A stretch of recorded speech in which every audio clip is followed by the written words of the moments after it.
Welcome to the Wellness on Tap podcast with your host, Dr. Debs Eastwood.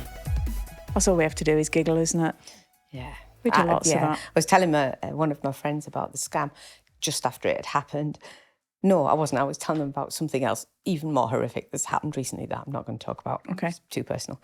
But with the kids and stuff. And we both just looked at each other on Zoom and I just went, what the fuck? I'm like, you've got to laugh. Thank goodness I've got an A&E nurse's sense of humour. Oh, yes. Black as black. Yeah, because that's it. We both come from clinical backgrounds, don't we? Yeah. So you, the A&E nurse. Yeah. Me, the anaesthetic doctor. Oh, completely. Who has met many A&E nurses. Yeah. By going down into resource and Yeah. occasionally into majors. Yeah. Occasionally into the paediatric area. Yeah. To see people, Yeah. but mainly resource. Did you ever work in resource? Oh, always, yeah. Yeah. I was in Carlisle, so Carlisle was quite a small centre with a lot of input.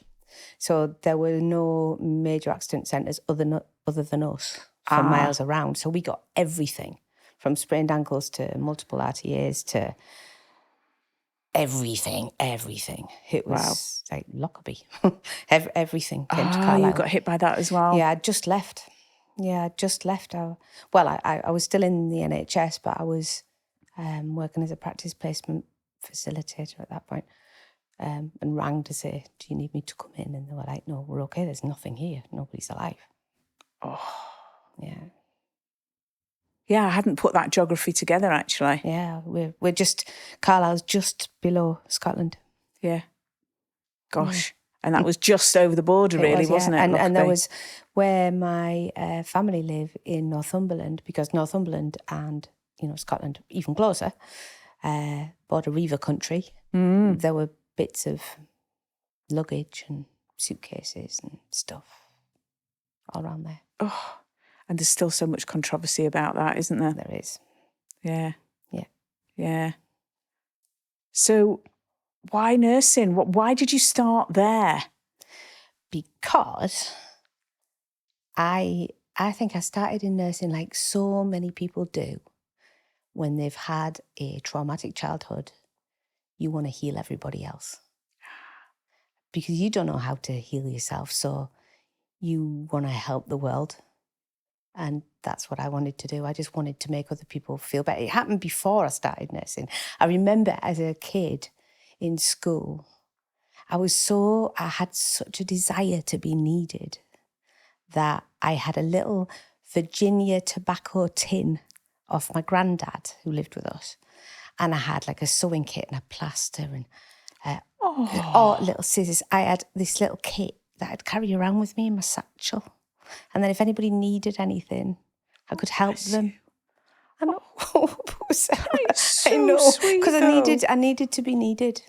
Yeah. And as a nurse, you really needed. Yes, you are. Yeah. My goodness gracious and then me. At A&E, because you really needed to be needed at A&E. Yeah. So, yeah, that fulfilled my need for attachment. Yeah. Yeah. Yeah. And then you said you went on to be a practice facilitator. Practice placement facilitator. So my life towards the end of, I was a nurse for about 20 years. Mm-hmm. And towards the end of it, I experienced some bullying at work. Mm. And it was very contentious. I won't go into it. But it got really uncomfortable being at work. And I stuck my head above the parapet and spoke up against what was normal in A&E. I realised in the past I'd not acted in my best and I'd changed my behaviour and wanted to be different. And it didn't go down well with the establishment. So I was pretty much bullied out of A&E. And it all had a good ending though, because I applied for this job, do you remember when Making a Difference came in? The nursing agenda, Making a Difference. Gosh, yeah. Yeah? Yeah. Mm-hmm. And it was about student nurses being more educated, understanding more focus on health instead of illness. And it was more about getting people back into the placements rather than just in uni. Yes. Because back in the day when I nursed, you were in you were in placements all the time. You did 6 months and then you were on your own with a qualified nurse in a medical ward. It was nuts. So this was the happy medium. And there weren't enough placements. And so I applied for this job, which had never existed before. So I had this amazing freedom, and I'm quite an innovative thinker. So I thought of all these different placements that student nurses could go and work in. Yeah. So I remember on the day that I got the job, and it was really good because I went for the interview and I wasn't really qualified, didn't have a degree. And I went for the interview and they said, so do you have a degree? I said, no, but I'd be willing for you to put me through one. Yes. And they paid for it. Hey, nice. It was fabulous. It made me feel really good. And then I went back to A&E to see the sister at the time who hadn't been very nice to me. And she said to me, what would it take to get you to stay? And I said, there is nothing you could do to make me stay here. And honestly, that was my first ever feeling of real triumph over the bully. Yeah, that must have been so empowering. Oh, it was. I skipped out of the place. Yeah, I used to lord it down there in my suit with my clipboard once I was a practice placement facilitator and check up that they were treating my students right. Wonderful. Yeah. So it came full circle in a way. It did in the end, yeah. There was probably a lot of ego in there, but it needed to be done. Yeah. But now you do something completely different. I certainly do. With healing. How did that all come about? Well, stuff in England. I've had a difficult childhood, and that meant, so I was sexually abused as a kid from when I was 4 years old until I was about 17 and a half. And it happened, it was incest. It was by my stepfather, who I loved and was trauma bonded to. So I had no safe place ever as a child. Not only that, he was extremely physically abusive, emotionally and psychologically abusive. And he made me and my brother's lives hell. Oh. And my mum, bless her, she's passed now, but my mum loved him more than she loved us. So mum turned a blind eye to it all, didn't know what to do. This is like in the years before Jimmy Savile age, so it was a different world then. Yes. I mean, now it's incomprehensible that nothing would be done in school or wherever, because I mean, there was something obviously going on with me. And I should imagine when they looked at it and it was the whole family of brothers as well. And if anybody cared enough to look, then something would have been done. But back then it wasn't. I remember my mum at one point sent me to the doctors, and I was sent with my stepfather at the age when I was just developing breasts. And I was sent because I'd got soreness around them. And my stepfather sat there with the GP while the GP fondled my breasts. And I was then sent away with my stepfather, who had to observe. And my stepfather, my mum told me afterwards, was sent some opera tickets. Yeah. What? And that's how I'm telling you this, not just for the shock, not for the shock factor, but because this is the world we lived in then. This was like the 70s, and it was rife. Child abuse was rife, and kind of like, oh, well, they're just kids, they'll be all right. Really was. It was, I agree, different attitude from we are almost twins in age, so I know the era that you're talking about. Yeah. So it took me a long time to realise that I was actually damaged by what had happened to me. Yeah. I just cracked on. Yeah, that's for you, Jess. Cracked on, as I do, as I've survived. I just got on with things. And I was tough. I just kind of squished everything and got on. And it didn't occur to me, really, that I'd been damaged by what had happened to me all these years. I just knew that I could never talk about it, could never tell anybody. It was all my fault. I was dirty, disgusting and shameful. And I just had to keep it all quiet. That's what I knew. What a whole load of crap to know and carry. But that's what so many of us who have been through that carry. It's not just me, it's so many of us. And it's not just incest. It's, there's a lot of comparisonitis around trauma. And I speak to a lot of people who say, but my story is nowhere near as bad as yours. It's nothing. I mean, yes, it is. You can't compare. You can't compare what's happened to me and what's happened to you. What happened to you has affected your nervous system, your brain, and there is no comparison. Yeah. That's it. What happened. If it hurts you in the now, it's enough to get help for. That's really solid advice. So if it hurts now, get help. Yeah, exactly. I am just reiterating that. Yeah. So I decided when COVID happened, so I was massage therapist, and when COVID hit, that's what I did after I left nursing. I was a massage therapist, then I trained in hypnotherapy, but I didn't really do a lot with the hypnotherapy. I did massage because I liked it and I was good at it. And then COVID hit and I couldn't touch anybody at all. You can't massage somebody with gloves on and standing at 3 meters. So that was a bit of a thing.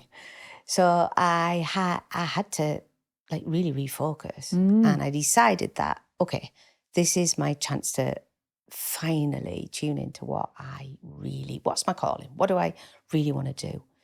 And I joined this program. And on the program, it was about creating a program to help people that you really want to help. And on the program, one of the ladies who was on it said to me, Sarah, she was very posh, she said, Sarah, I still don't know what you do. And I said, well, I help people who've been sexually abused. And I thought, oh, you do you? That's what you do then? I thought, yeah, that when you're kind of caught off guard, sometimes you can catch what it is, what your heart's calling you to do. Yeah, because you're not thinking about it. Yeah. So that was like, okay, so I'm going to create a program. And then I went on, so that was 5 years ago. And then I thought, I don't know enough about this. I know what it feels like to be a thriving overcomer, as I like to call myself. But I don't know enough about the neuroscience and the theory. So I went on this big 2-year program of study. And I studied the neuroscience, studied the theories that go along with what happens when we've had this sort of trauma in our lives. And not just sexual abuse, all childhood trauma. Because sexual abuse doesn't happen in isolation. If you've been sexually abused, it's highly likely you've been emotionally, physically and psychologically abused as well. Yeah. And if you haven't been sexually abused, those other things are just as horrible. Okay. They affect your life just as much. So again, no comparisonitis. Whatever happened in your childhood, if it's hurting you now, you need help. You owe it to your little yous to go get help. Yeah, true. Yeah. So I really studied in depth and thought, you know what, I think I can actually, with this combination of being a person who's lived through it and somebody who now really does understand what's gone on neurologically and nervous system wise, then I think I can really put something together that'll help people. So I have. Wonderful. And that's what I do. So what is it then? What did you discover that happens neurologically that... Yeah, so I discovered that when you go through childhood trauma, your brain alters and doesn't develop in the way that somebody who hasn't been through that. It isn't the same. So your amygdala, the alarm system in your brain, becomes very, very responsive. So, and it's on hyper alert all the time. So you see danger everywhere.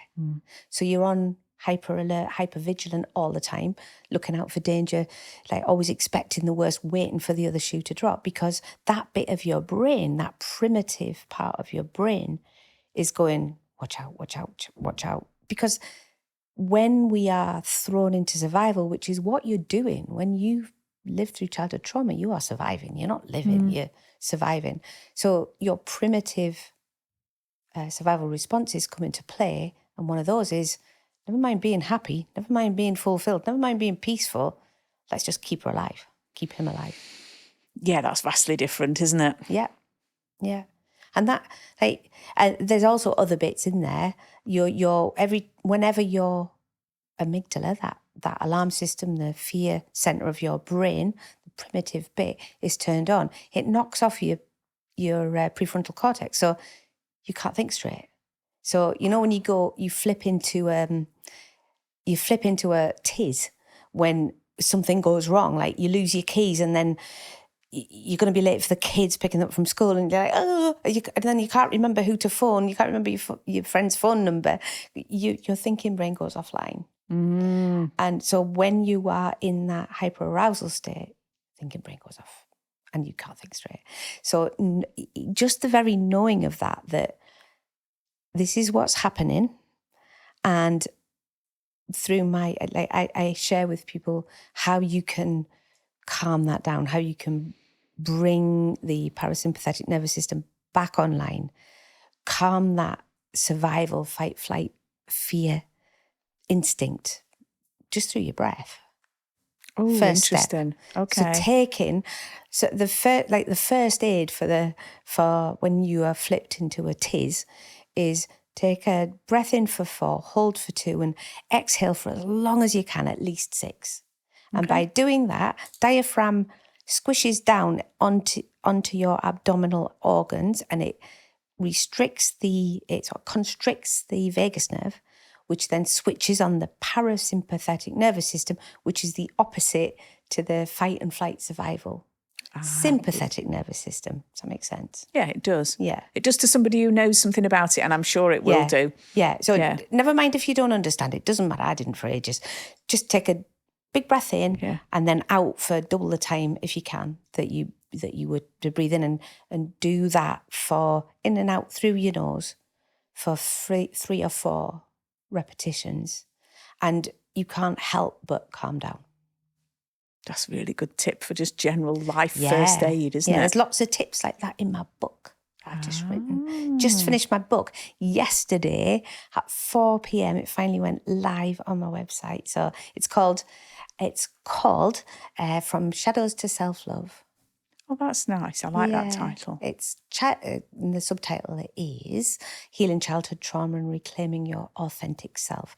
And it's a self-help book for people who are not ready to actually talk to somebody about what happened to them, because I didn't want to talk to anybody about what had happened to me. I was too filled with shame about what had happened to me. I still thought it was all my fault. So for a lot of us that have been through childhood trauma, men and women, talking about it is the last thing you want to do. And in order to get help, you've got to talk about it. Yeah. So you're in a double bind. What do you do? So I've written this book, Shadows to Self-Love, so that people have got a very low-cost resource that they can read in the privacy of their own bathroom, if they want to, without telling anybody, so that they can get really powerful, like the breathing thing. There's a lot of resources in there, a lot of exercises, a lot of insight into the neurology and the theories that go with healing from trauma. Because what happened to me after COVID, when I started to research this and find out why I did what I did, I suddenly realized I wasn't nuts. And this wasn't just me being weird. There was a reason why I jumped out of my skin every time my hubby, who I love to bits, came into the room without me seeing him. And that still does. I still have this hyper startle reflex. And it's the only thing I think now that is very prevalent. So we've got round it, like he'll like cough from the other room or shout hi or ring the bell before he comes into my office. Got a little bell hung up. But if you don't realise, you just think you're crazy. And you're not. There's a very good reason why your body is trying to protect you in the way that it's protecting you. Yeah. And this understanding that I got, that every quirk we have now, every strange thing that we do now that we think is just, it's just how I am, I'm going to have to live with it, is actually a nervous system adaptation. That is, your nervous system is wired to keep you alive. Yes, and until we understand that, we can't do anything about it. Once we understand, we can go, okay, so there's something I can do about this. And that's what I help people do, to find the subconscious programs that are still triggering that amygdala we mentioned earlier and flinging you into that survival response when you don't need to be, when it's safe now. And when we find the program that is running that response, we can go in there, turn it off. You turn it off. I just hold your hand, take you to it, turn it off, and you don't have to do it anymore. You get the choice back. You get the control back. Liberating. Absolutely liberating. And I combine that with EMDR now. So even if you are struggling to find where the program is, we do the EMDR, and your amazing subconscious mind will take you straight to it. So there's nothing, you can't get it wrong. As long as you follow the instructions that I give you and, are ready. I think there's a big point here that things have to be bad enough for you to want to change. Mm. Because all the time you're moseying along thinking, oh, it's all right, or, like I was for a long time, you're kind of trapped in that victim mode where you're actually quite happy not being very happy. Mm. Because although life is not brilliant, there's a lot of benefits to it. Like, you don't have to grow, you don't have to take responsibility for yourself. And for me, the most liberating thing, and for the people I work with, the most liberating thing has been take responsibility for your now. You had no control over what happened to you as a child. But right now, in this present moment, if you really truly want to find peace and joy and fulfillment in life, you have to be willing to take responsibility for your now and stop blaming everybody around you. And that's really hard to hear. It's something I've heard before, and years ago I probably wouldn't have agreed with you because that was my own personal trauma speaking. Me too. Yeah. But since having heard that a few years ago and thought about it and thought, yeah, those things that we actually are responsible for are the things that make us happiest in the long run. They are. And we only have control over the things that we can take responsibility for, that we can influence the outcome of. If we are constantly blaming others for our situation, we have no power.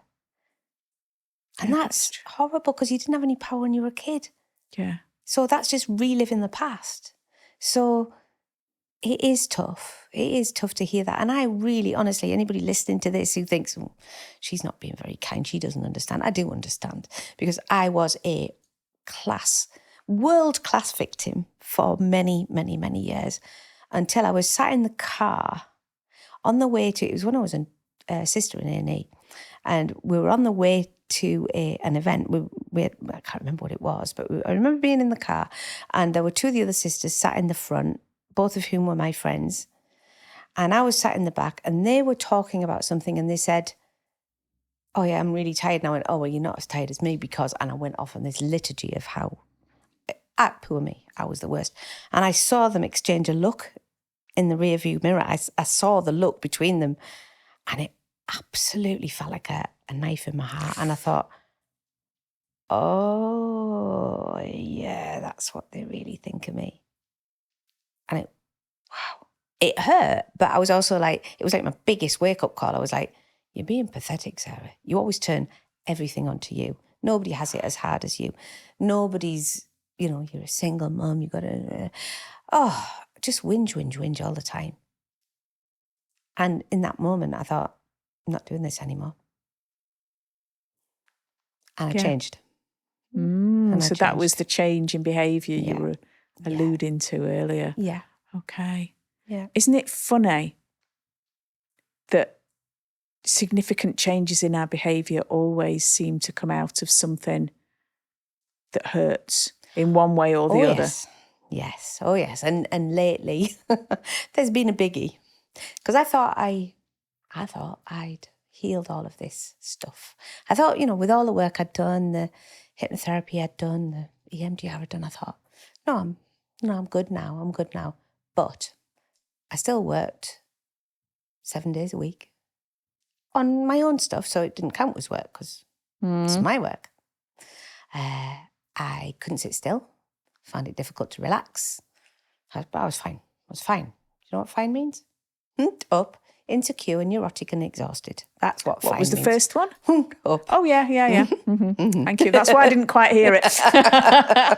That's what fine means, and I was fine. But I didn't recognise it. And on August the 3rd, last year, I was scammed out of my entire nursing pension, all of my savings and money that, on the instruction of the scammer, I borrowed. Oh. 110 grand. Everything. It was beyond devastating. Can't tell you how devastating it was. And I felt like such a tit. And I was so ashamed and so like I wouldn't have done anything to myself, but if I had had a button that I could press or somebody else could turn off, I'd have gone. I felt so humiliated and it was just the worst feeling ever. And, you know, I've been through a lot, but this floored me. And thanks to my amazing hubby, Graham, that, you know, he looked after me, basically. He looked after me for 3 days where I couldn't turn my phone on. I couldn't go back on my laptop. I couldn't work it. And I was scared to touch it because it had all gone on the laptop and my phone. The scammer had downloaded an app so that he could get into my phone and into my laptop. And I'd let him. And then you look back on it afterwards and you feel such an idiot. Because it's like, obvious, don't do that. But when you're in it, you don't realise. No, they're good, aren't they? Oh, they're good. It was supposed to be a renewable energy investment opportunity, which of course would appeal to me with my liberal tendencies. It wasn't. It was crypto scam. Massive crypto scam. And I was in such a state. On day 3 after the scam, I had this realisation. I was like, I can't go on like this. Something deeper is going on.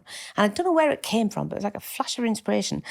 And I thought to myself, I don't feel like an adult. I feel like a child.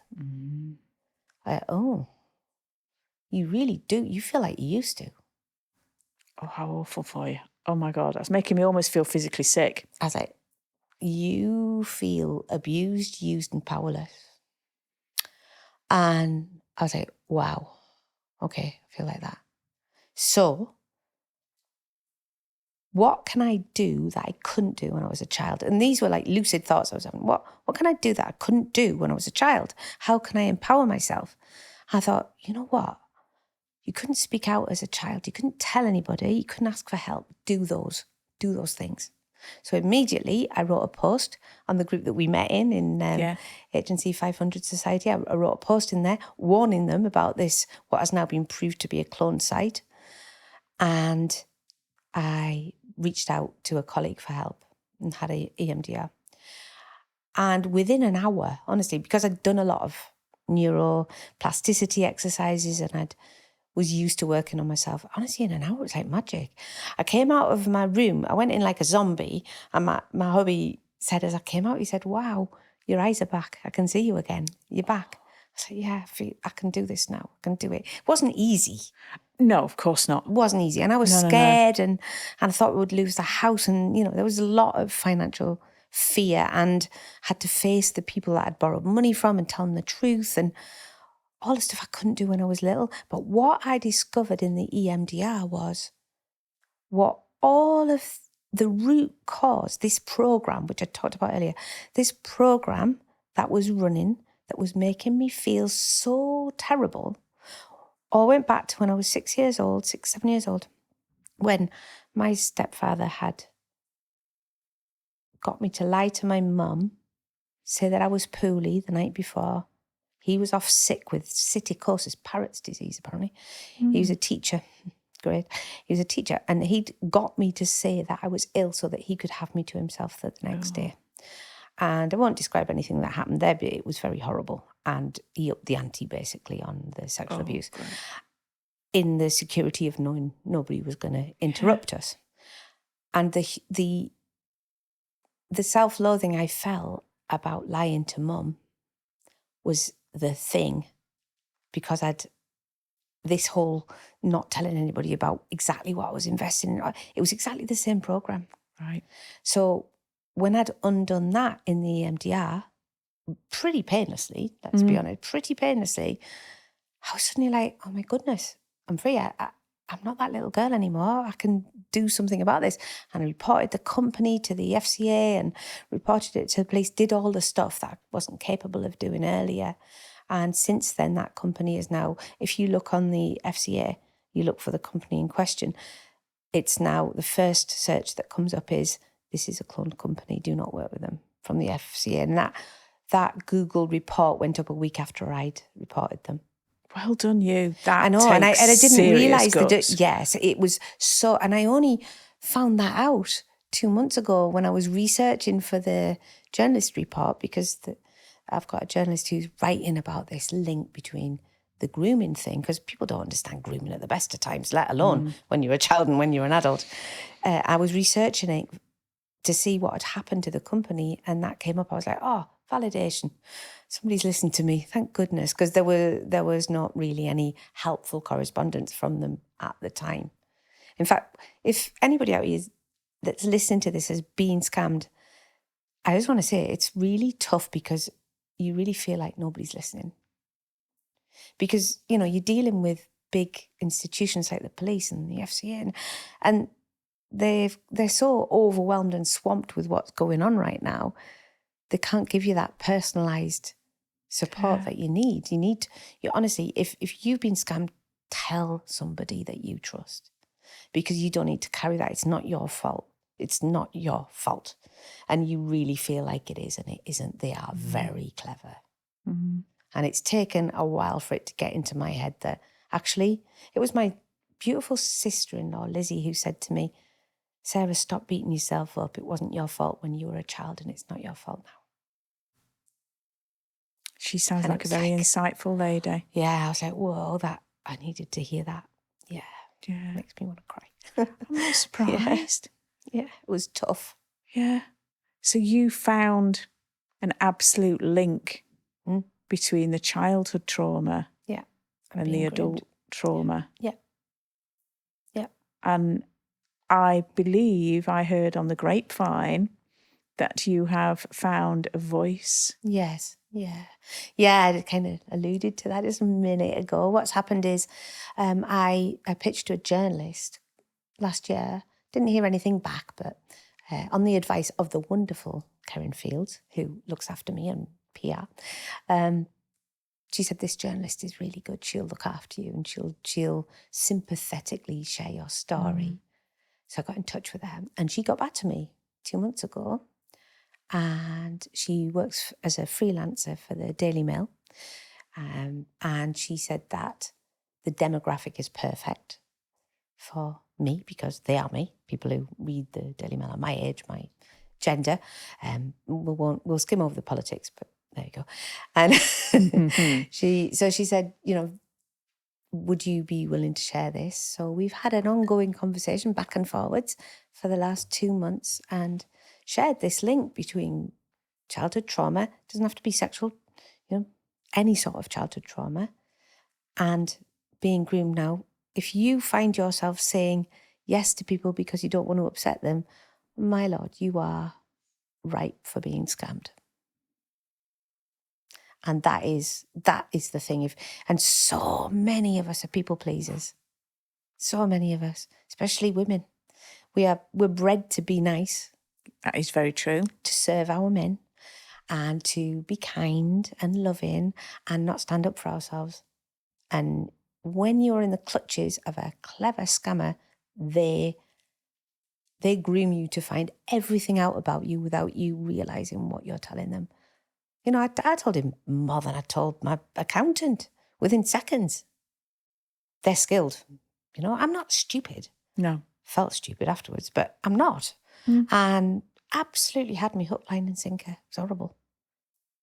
But telling my story, because so many people that I've spoken to about the scam have said, you're so brave for sharing this, because I was scammed and I never told anybody.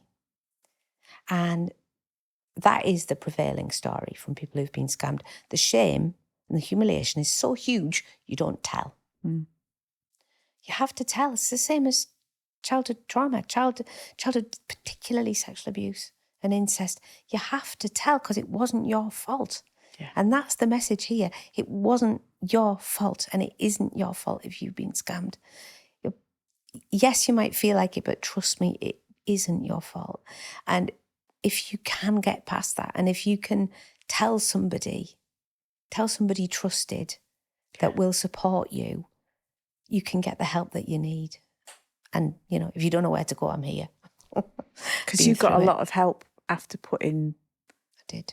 your completely heart-wrenching post Yeah, so up on our HNC. lovely HiNet Connect Professional Society, when I put that post in there, because I was so worried that I was one of their prime targets. You know, I was exactly the person that would be a candidate for being scammed by them. And I thought, so are all of the HiNet Connect members, my friends. Mm-hmm. So I put the post in there. And then our lovely Liz Bateson, who is the mother of us all in the group, Absolutely, of the family, she put on a Zoom for anybody who'd been scammed or ripped off. And there were about a couple hundred people came to that Zoom. Lots. There was a lot of people came to that Zoom. And I shared my story, and there was so much love on the call. And there were so many other people who'd been scammed sharing their story. And after the call, what amazed me was I had about 30, 40 people direct message me or ring me and say, you were so brave to share that story because I was scammed and I've never told anybody. Mm-hmm. And it was that made me realise those words I never told. And those are the 3 words that so many survivors tell. I never told until they tell me. Yeah, I suppose they felt a kindred spirit. It's not quite the right words, but I can't think of it. No, it's right. It is. They feel a connection. They feel, and this isn't woo-woo. This is nervous system regulation. When you feel heard, when your nervous system feels safety through the facial expressions, the tone of voice, the breath of somebody else that is sharing an experience you've been through, you relax and you're like, yeah, I'm safe. And that's how scammers get you too. But when you know, in a therapeutic environment, that is what makes you feel safe. Yeah. The tilt of the head, the understanding. And when you go to somebody who's been through what you've been through, be it abuse, be it, you know, domestic violence, be it being scammed, you don't have to give the whole backstory because that person knows. And it's exhausting to tell the same backstory over and over and over again. Yes. You just want somebody who gets you. Yeah. And who can reflect back to you what you're feeling without you actually have to go into it. I think that's the bit that most of my clients will say is the beauty of working with me, is that I know I get it. I don't know them, don't know what it was like exactly for them. No. But I get it. Yes. Yes. Yeah. And I was just thinking, it is actually a really good word because it is all about different experiences, but a shared understanding of what happened. Yeah. It's never too late to heal, Debs.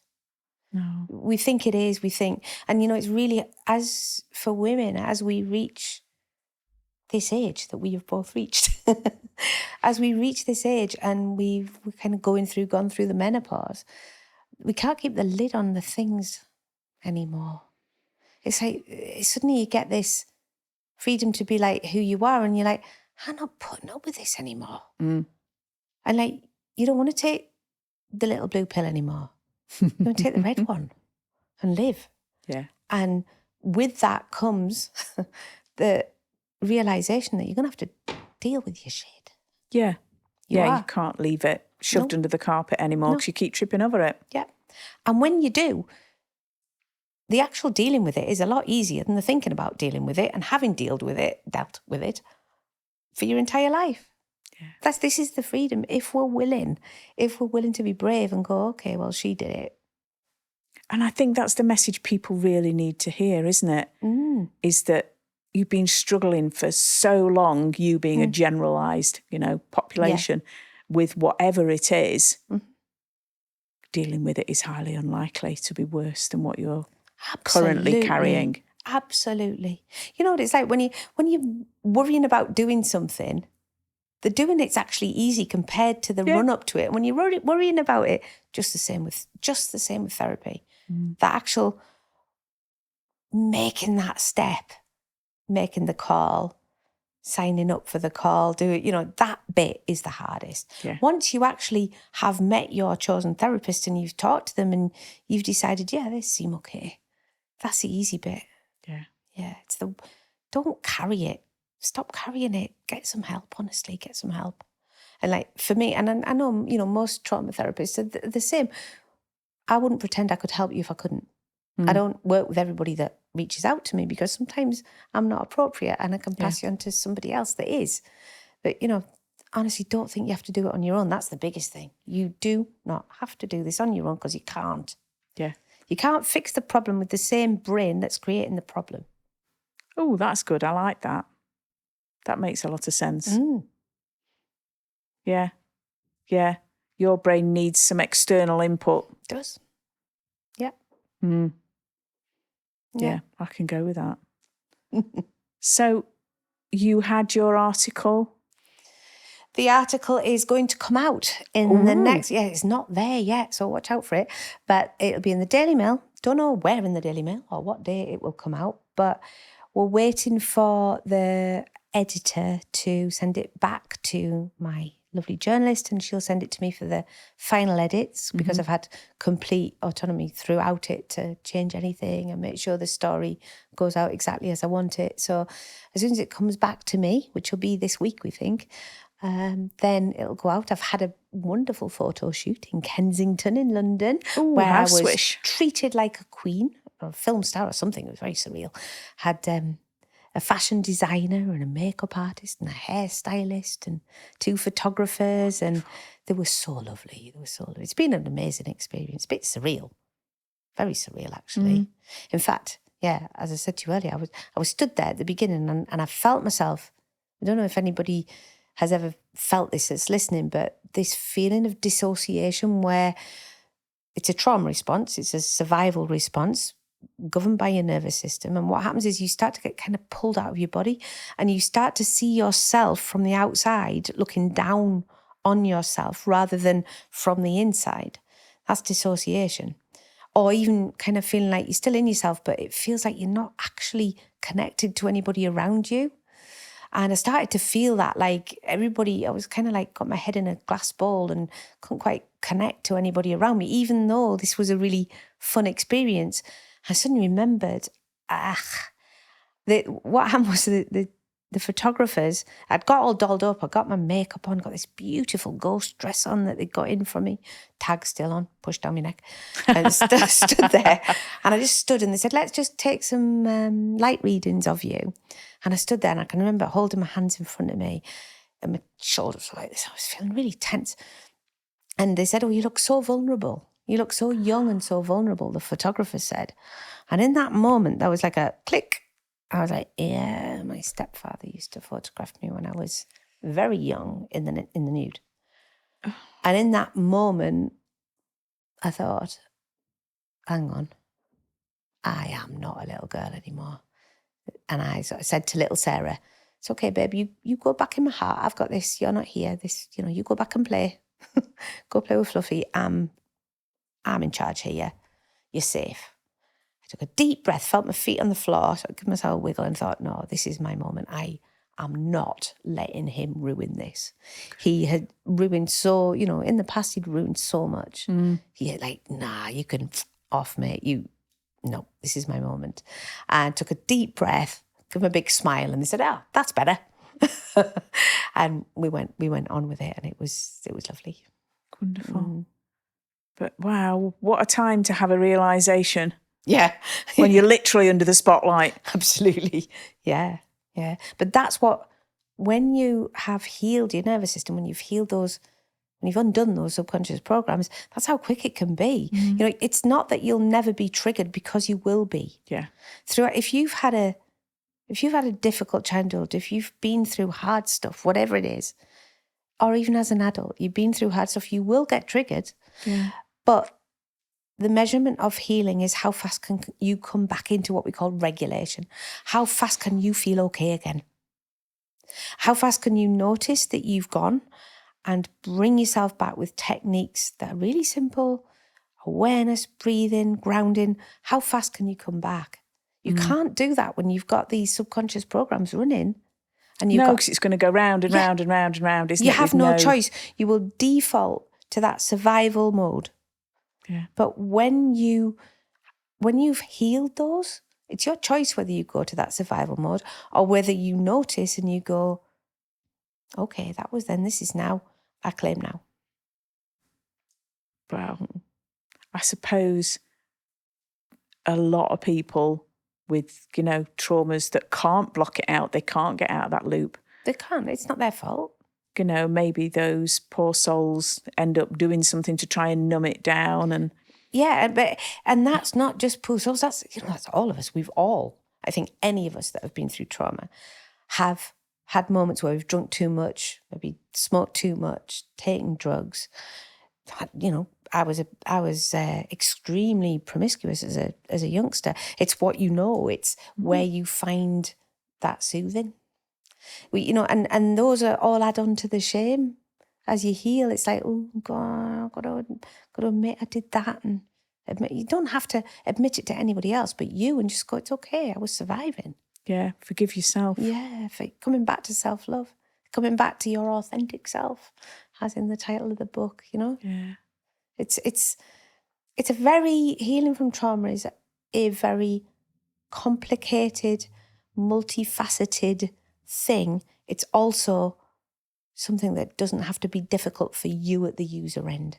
Yeah. When you get the right help, because all you have to do is have an open heart, be willing to come back to yourself and to follow the instructions and practice being kind to yourself. Oh, that's got to be one of the most important things. Mm-hmm. Yeah.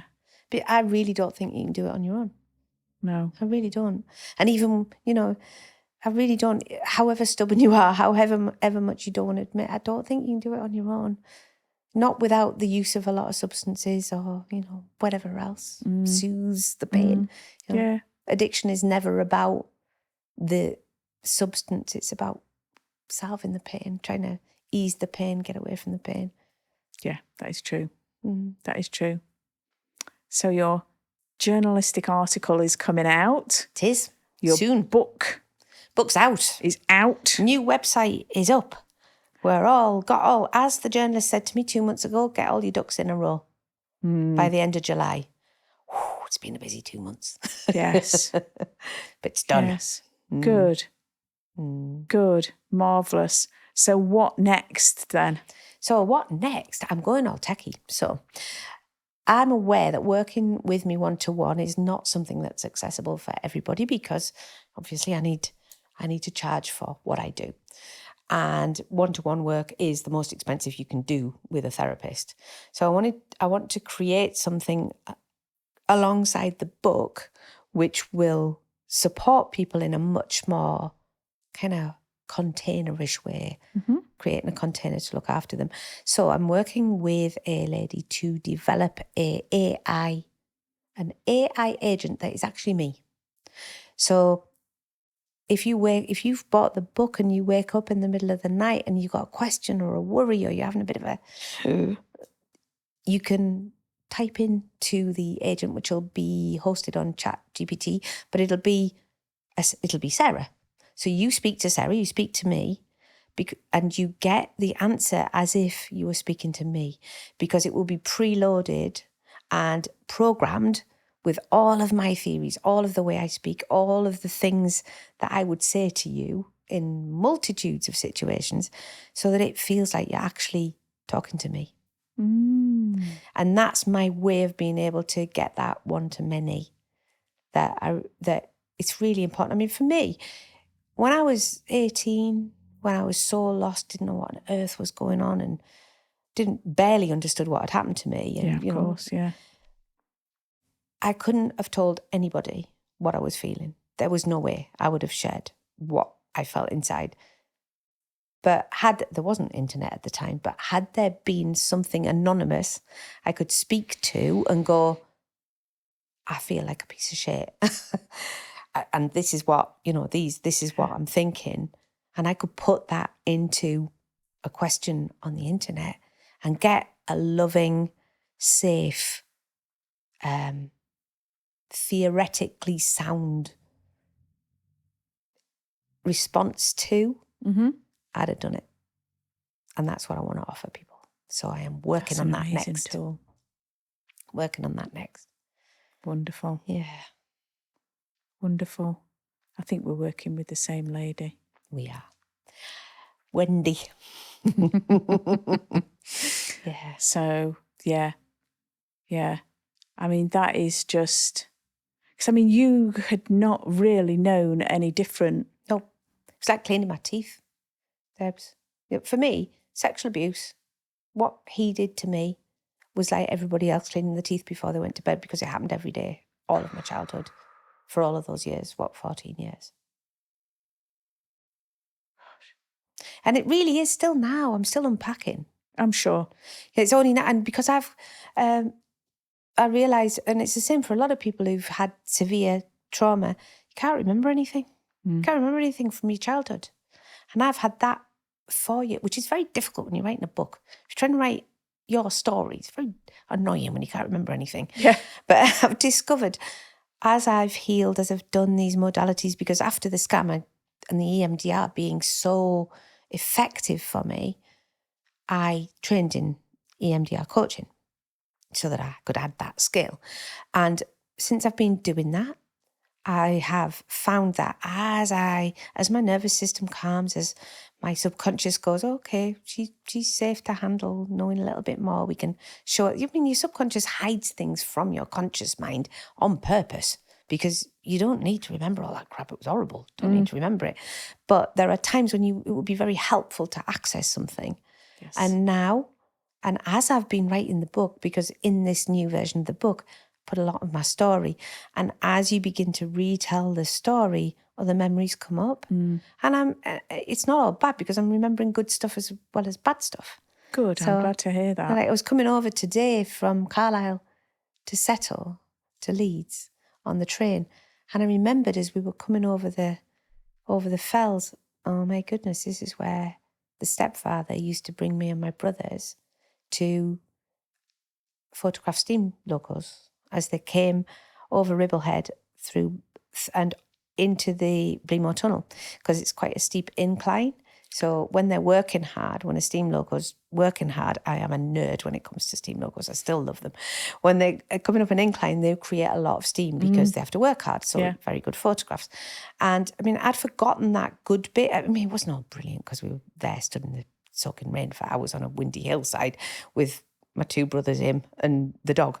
But there were, I've got this resounding love of steam locos since my childhood. And it's interesting because you'd think I'd hate them because they were associated with him.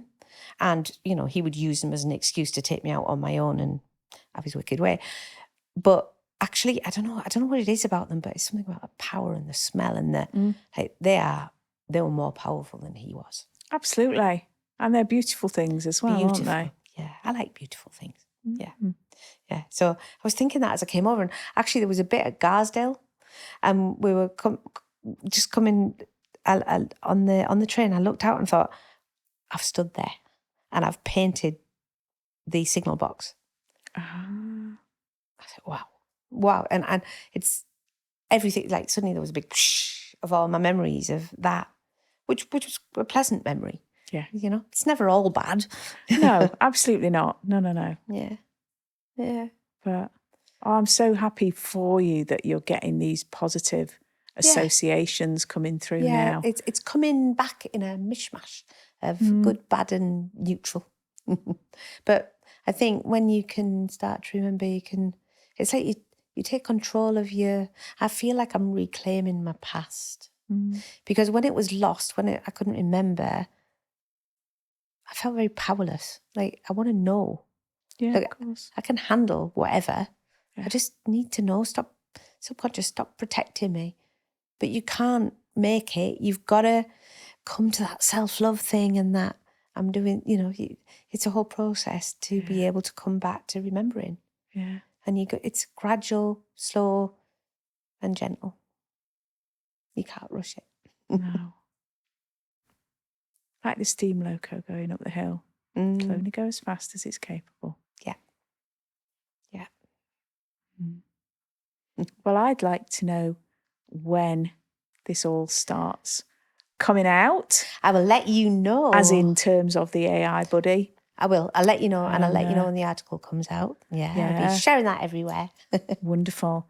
I mean, this edition may well have already, your article, I'm certain, will precede the publication of this. Yeah.